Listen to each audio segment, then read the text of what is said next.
When you are setting up an Invisalign clincheck, it's important and helpful to have a knowledge of how teeth move in reality, not just on a computer screen, because a clincheck can be established with movements that are unpredictable or unrealistic. So I want to show you a case here. We have a situation where we have a lot of lower crowding. We have that one premolar blocked out, and we have the lower incisors crowded. And in order to make room for that premolar and straighten the lower teeth, you will see that the arc is broadening in a way that is very common in orthodontics, to broaden an arc. But when you look a little bit deeper, I want you to notice how the lower incisors on this clincheck plan are moving forward in a way that, if you look at the gingival margin area, you see how that's coming forward.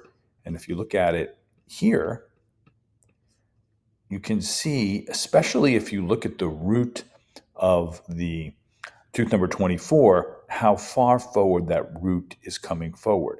Now, we don't want teeth to purely tip. We often like to see teeth move in what's called a bodily fashion. That will prevent the teeth from flaring forward too much.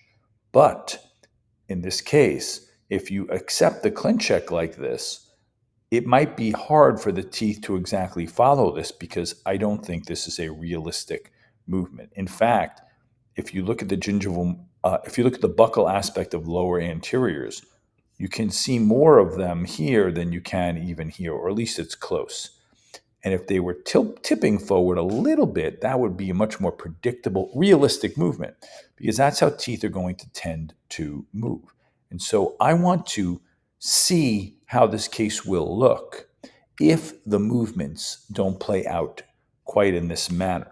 So I want to set it up more realistically, and I might make the aligners on that, or I may just look diagnostically to see what would happen. And so what I do is I take the roots and I eliminate some of the buccal root torque that was placed there.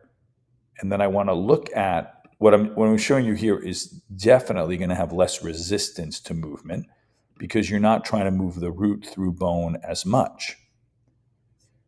The question is, how will this look if this is the way we decide to set it up? Will they be too flared? And I don't think they will be. All right, so here, notice how you see a certain degree of the buccal aspect of the lower anteriors, and here you see less of them.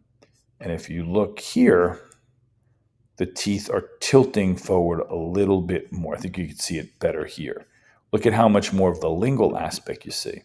So this modification is not a tremendous amount of modification, but it does allow for the clincheck to be a little bit more realistic and for the movements to play out a little easier with less resistance.